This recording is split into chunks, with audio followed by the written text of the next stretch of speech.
बिस्मिल्लाहिर्रहमानिर्रहीम। अस्सलाम वालेकुम। क्या हाल हैं? ठीक हैं? खुश हैं?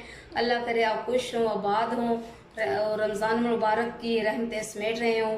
आज मैं आपके लिए लाई हूँ टमाटर गोश्त। ये बहुत ही इजी रेसिपी है और बजट में रह के बनाने वाली है। ये मैंने लिया बीफ, इसको मैंने थोड़ा सा नमक डाल के उबाल लिया था। उसके साथ ये 3 टमाटर लिए मैंने, उनको मैंने ब्लेंड कर लिया है। ये 3 चम्मच दही है, इसमें डालेंगे। अदरक लहसुन का पेस्ट है। उसके बाद ये आधी प्याली घी है और ये सिरका है, 2 चम्मच सिरका लिया है। ये मिर्चें हैं सब्ज़ और सुरख मिर्चें कटी हुई, और इसमें डालेंगे 1 प्याज डालेंगे। अब ये मसाला जाते हैं। इसमें मैंने लिए सुरख मिर्च ली है, हल्दी ली है, इसके बाद ये सूखा धनिया है, सफ़ेद ज़ीरा है, उसके बाद दालचीनी, काली मिर्चें, काली इलायची और नमक। अभी हम इसमें घी डालेंगे। इसके बाद प्याज डालेंगे।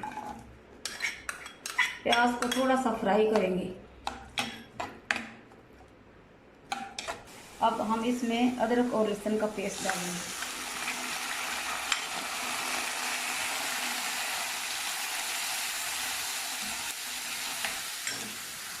इसको अच्छी तरह भून लेंगे। इसको भूनने के बाद फिर इसमें बाकी मसाला ज़्यादा हम डालेंगे।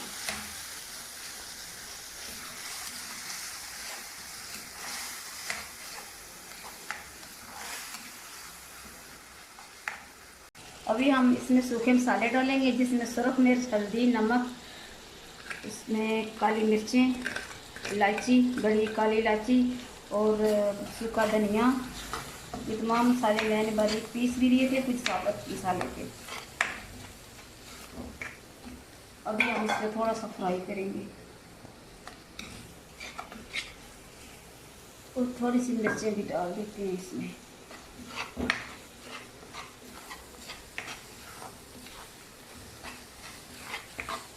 आप मेरी बनाई हुई रेसिपी ज़रूर ट्राई किया करें। ये इतनी ज़्यादा अखराजात नहीं इसमें आते।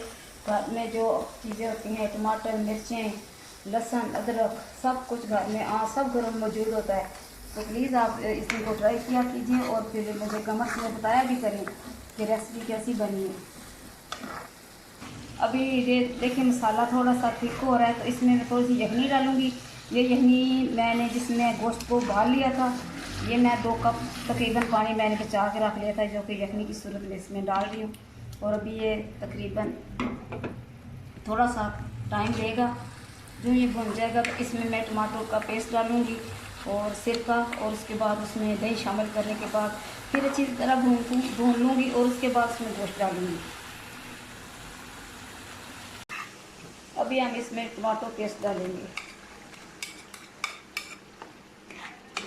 ये टमाटर का पेस्ट डाल दिया इसमें मैंने। अभी ये 3 चम्मच दही है, ये डालेंगे और इसके साथ ये डालेंगे सिरका इसमें।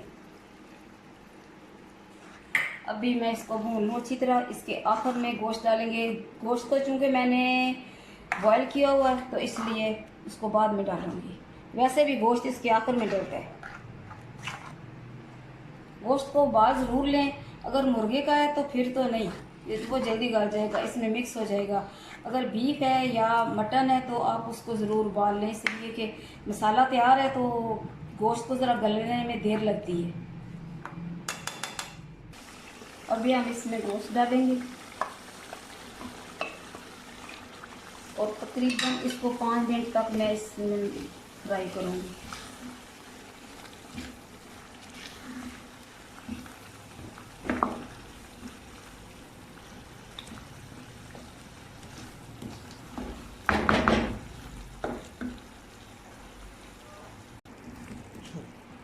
जी, तो हमारी ये रेसिपी आज की टमाटर गोश्त बिल्कुल तैयार है।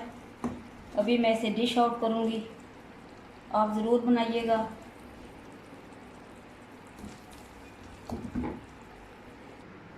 जी, तो मेरी आज की ये रेसिपी टमाटर गोश्त तैयार है। मुझे उम्मीद है आप बनाएंगे, पसंद करेंगे। इसके साथ मेरे चैनल को सब्सक्राइब करें। मुझे कमेंट्स में बताएं कि मेरी रेसिपीज़ कैसी होती हैं। अपना ख्याल रखें, अपनी फैमिली का ख्याल रखें, अपने मिलने अपने दोस्तों वालों का ख्याल रखें। इसके साथ ही खुदा हाफिज़।